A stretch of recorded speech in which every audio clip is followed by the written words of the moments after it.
बच्चा लोगन, ई कहानी रवि नाम का एक नौजवान का है। रवि अपने माई बाप के मौत के बाद नौकरी की तलाश में अपन गांव छोड़कर शहर चल गई। लेकिन शहर में भी ओके कोई नौकरी नहीं मिलल। धीरे धीरे रवि के पास जितना पैसा रहल उ कुल खत्म हो गई। ओकरे पास खाए खातिर भी पैसा नहीं बचल। भूखल प्यासल रवि बहुत मायूस होकर सोचे लगल कि इस शहर ओकरे लिए नहीं है।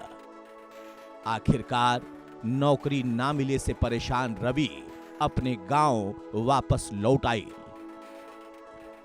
रवि के माता पिता का देहांत बहुत पहले हो गई रहल। रवि अपने गांव में अब अकेले ही रहत रहल।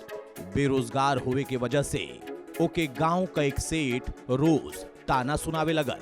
एक दिन का बात है, उस सेठ रवि से कहे लगल, देखा देखा भगोड़ा आया है, लगत है तो के शहर से भी भगा देवल गल है। नाही सेठ जी, हम तक खुद ही लौट आइल हैं। रवि का बात सुनकर सेठ रवि के ताना देवे लगल और कहे लगल, लागत है तो के शहर में भी नौकरी नहीं मिलल। अगर तू भूखा नहीं मरल चाहत हुआ तो आपन जमीन हमके बेच दा। सेठ जी, भूखल मर जाई लेकिन आपन जमीन केहू के नहीं बेचब। वो हमरे माँ और बाप का आखिरी निशानी है। इतना कहे के बाद रवि अपने घर की ओर चल गई।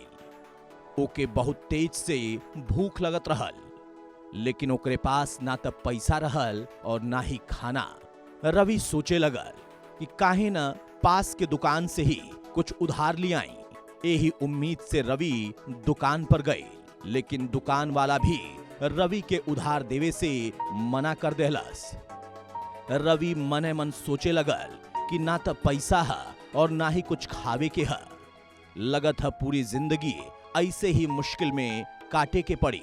भूख से परेशान रवि गरम पानी पीकर आपन भूख मिटावे का कोशिश करत रहल। रवि अपने घर के अंदर एक बड़ा सा पलीता ले आए और पानी गरम करे खातिर ओके चूल्हा पर रख देहलस। तब बे अचानक से रवि सोचे लगल कि काश ओकर माई जिंदा होती तो उनके हाथ का बनल खिचड़ी खाए के मिलत। इतना सोचे के बाद जैसे ही रवि पतीले की तरफ देखलस, वो हैरान रह गई। काहे कि पतीले के अंदर ओकर मन पसंद खिचड़ी रहल। खिचड़ी देखकर रवि मने मन सोचे लगल कि अचानक से पतीला में खिचड़ी कहां से आ गई। रवि के भूख बहुत तेज लगल रहल, यही लिए वो पहले पेट भरकर खिचड़ी खाए लगल। वही समय रवि के घर के बाहर से एक ठे भिखारी ओके आवाज लगावत रहल, बेटा हमके कुछ खाए के दे दा। बाबा, हमरे पतीला में थोड़ी सी खिचड़ी रहल, लेकिन अब तो उहो खत्म हो गए। हमरे पास आपके देवे के खातिर कुछ नहीं है। बेटा, एक निवाला भी अगर मिल जाए तो बड़ा मेहरबानी होई। एक बार जाकर देख ला। ठीक है बाबा, हम देख के आवत हैं। रवि फिर से पतीले के पास गए और दोबारा से उनमें पानी रखकर ओके चूल्हा पे चढ़ा देहलस। कुछ देर के बाद फिर से पतीला खिचड़ी से भर गई। रवि भिखारी के खाए खातिर खिचड़ी दे देहना। भिखारी भी पेट भरकर खिचड़ी खइना और बहुत सारी दुआ रवि के देकर वहां से चल गई ना। भिखारी के जाए के बाद रवि इस सोच में डूब गई ना कि आखिर ई होत का है। पतीले में उस सिर्फ पानी डाले ना, वो पानी कैसे खिचड़ी में बदल जाला। रवि के ये बात समझ में आ गई कि वो पतीला जे कि वो चूल्हे पर चढ़ा कर रखत हुआ, वो कोई मामूली चूल्हा नहीं बल्कि जादुई चूल्हा है। रवि के भूख का कीमत पता रहल, यही लिए वो और भूखा लोग का मदद करत चाहत रहना। रवि एक बार फिर से पतीला में पानी भरना और ओके जादुई चूल्हे पर चढ़ा देना।